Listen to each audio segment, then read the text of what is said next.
두산 퓨얼셀, S퓨얼셀, 범한 퓨얼셀은 이름에 들어간 퓨얼셀에서 알 수 있듯이 연료전지 기업입니다. 최근 범한 퓨얼셀이 주식시장에 상장하면서 다시금 연료전지 기업들에 관한 관심도가 높아지기도 했는데요. 두산 퓨얼셀과 S퓨얼셀도 모두 수소 관련 기업으로 잘 알려져 있는 곳입니다. 그런데 이런 기업이 시장에서 평가되는 기업의 가치만큼 가시적 실적을 내고 있다고 보기엔 무리가 있어 보입니다. 실적 수준에 비해 주가가 높은 편이거든요. 현재 실적 대신 미래에 대한 기대치가 높다는 뜻이겠죠. 그럼 연료전지 기업들이 이토록 관심을 받는 이유는 뭘까요? 그리고 여러 연료전지 기업들 사이엔 어떤 사업상의 차이점이 있는 걸까요?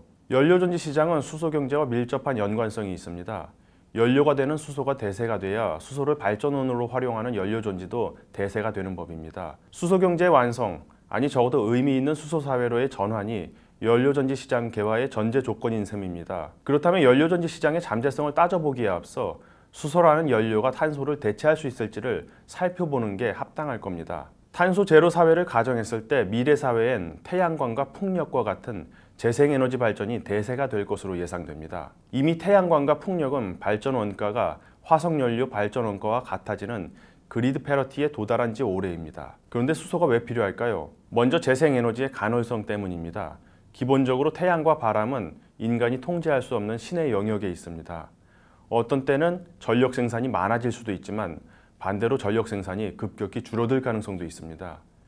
이 때문에 전력 생산이 많은 시기에 에너지를 저장할 필요가 있는데 이때 수소가 요긴하게 쓰일 수 있습니다. 즉 풍력과 태양광 에너지로 전력을 생산하고 남는 전력을 통해 물을 분해해 수소로 만드는 방식으로 잉여 전력을 저장한다는 얘기죠. 장기적으로 수소는 다른 에너지 저장 매개체와 비교했을 때 운반과 활용도 측면에서 압도적 우위를 지니게 될 것으로 예상됩니다. 수소가 필요한 것은 재생에너지의 간헐성 때문만은 아닙니다. 지역별로 재생에너지 발전의 경제성 편차는 매우 큽니다.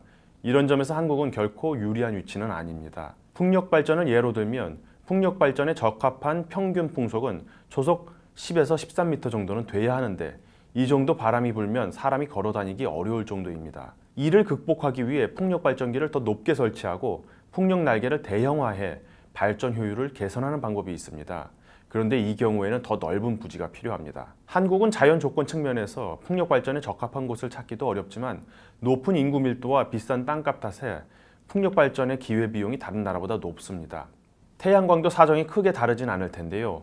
이 때문에 풍력, 태양광 발전이 잘 이루어지는 호주나 칠레 같은 나라는 자체 전력 공급분 외에 잉여분을 수소로 만들어 수출하게 되고 한국과 같은 전력 부족 국가들은 부족분을 수소로 수입하는 국제적 수소 거래 유통망이 형성될 것으로 보입니다. 물론 한국도 자체 전력 생산도 하고 일부는 수소 생산도 하겠지만 큰 틀에서 수소 수입국이 될 수밖에 없는 숙명이라는 게 대체적 시각입니다. 그렇다면 결국엔 수소를 전력으로 바꿔주는 장치가 필요한데 그것이 바로 연료전지입니다. 수소 사회가 도래했을 때 그리고 수소 잉여 지역과 부족 지역 사이 유통망이 형성됐을 때 자연스럽게 수요가 늘 수밖에 없는 것이 연료전지 시장인 셈입니다. 연료전지는 용도별로 크게 수송용과 고정형으로 구분됩니다. 수송용은 자동차, 비행체, 선박 등 움직이는 물체에 쓰이는 연료전지입니다. 고정형은 발전소나 가정, 건물 등 고정체에서 활용됩니다. 두산 퓨얼셀과 S퓨얼셀은 고정형 연료전지를 주력 사업을 하는 곳입니다.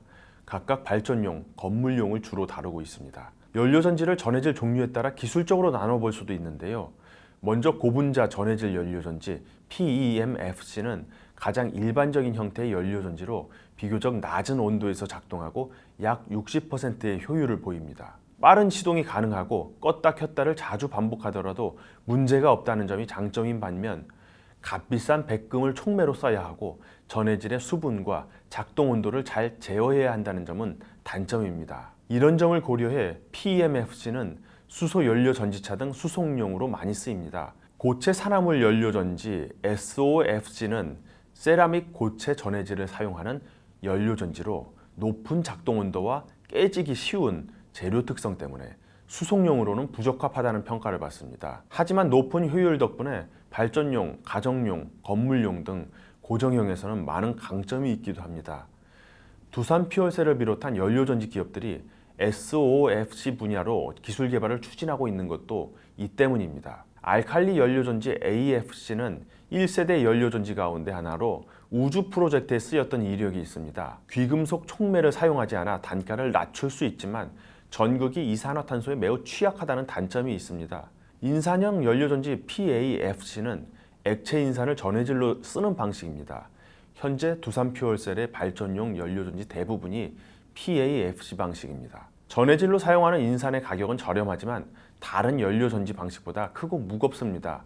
촉매로 귀금속인 백금이 사용된다는 점, 일산화탄소에 취약하다는 점 등도 단점입니다. 한편 열병합 발전 형태로 운전함으로써 열과 전력을 동시에 생산해 발전 효율을 90%까지 끌어올릴 수 있다는 장점이 있습니다. 지금까지 연료전지에 관해 대략적으로 살펴봤는데요. 아직 완전히 꽃피지 않은 연료전지 시장이 본격적으로 형성되고 또 확대되려면 생산 비용과 관리 비용을 줄이고 인프라를 구축하는 등 해결 과제가 많이 있습니다. 또 연료전지를 구성하는 부품과 기술을 제공할 산업 생태계도 더욱 촘촘해져야 할 텐데요. 아직은 갈 길이 멀어 보이지만 이제 점점 더 다가오고 있는 수소 경제를 바라보면서 연료전지 기업들에도 더 관심을 기울일 필요가 있어 보입니다.